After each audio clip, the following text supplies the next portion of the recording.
ইস, আমার যদি ওই গাড়িটা থাকতো, আমার জীবনটা যদি ওরকম পারফেক্ট হতো। আমরা প্রতিদিন কত কি পাই না, তা নিয়ে আফসোস করি, তাই না? কিন্তু আপনি কি জানেন, যা আমাদের নেই তা নিয়ে আফসোস করার চেয়ে যা আমাদের আছে তার জন্য ধন্যবাদ বা কৃতজ্ঞতা প্রকাশ করলে আমাদের জীবন বদলে যেতে পারে। হ্যাঁ, আজ আমরা কথা বলবো গ্র্যাটিটিউড বা কৃতজ্ঞতা চর্চা নিয়ে। কৃতজ্ঞতা চর্চা মানসিক শান্তি ও সুখ বাড়ায়। যখন আপনি প্রতিদিন ছোট ছোট ভালো বিষয়গুলোর জন্য সৃষ্টিকর্তাকে বা চারপাশের মানুষকে ধন্যবাদ দিবেন, তখন আপনার মস্তিষ্ক নেতিবাচক চিন্তা বাদ দিয়ে পজিটিভ জিনিসে ফোকাস করবে। এতে ডিপ্রেশন ও স্ট্রেস ম্যাজিকের মতো কমে যায়। কৃতজ্ঞতা চর্চা শারীরিক সুস্থতা বাড়ায়।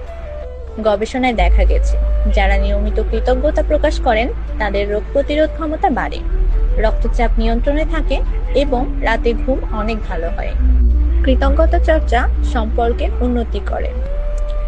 আপনার বিপদে যেই বন্ধুটি পাশে ছিল কিংবা প্রতিদিন যেই মানুষটি আপনার জন্য রান্না করে দেয়, তাদেরকে মুখে একটা ছোট্ট থ্যাংক ইউ বা ধন্যবাদ বলে দেখুন।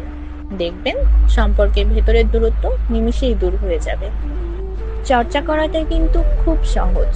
প্রতিদিন রাতে ঘুমানোর আগে মাত্র 3টি বিষয় ডায়েরিতে লিখুন, যার জন্য আপনি আজকের দিনে কৃতজ্ঞ। হতে পারে তা সুস্বাদু দুপুরের খাবার, বন্ধুর সাথে কাটানো কিছু সুন্দর সময়, কিংবা শুধুমাত্র সুস্থভাবে বেঁচে থাকা। অভাবের দিকে তাকিয়ে জীবন পার করার চেয়ে যা আছে তা নিয়ে কৃতজ্ঞ থাকাই সুখী হওয়ার সবচেয়ে বড় চাবিকাঠি। আচ্ছা, আজকের দিনে আপনার জীবনের এমন কোন 3টি জিনিস আছে যার জন্য আপনি কৃতজ্ঞ? এখনই কমেন্ট বক্সে লিখে জানান। ভিডিওটি ভালো লাগলে শেয়ার করে অন্যদেরও মনে করিয়ে দিন কৃতজ্ঞতার শক্তি। ধন্যবাদ সবাইকে।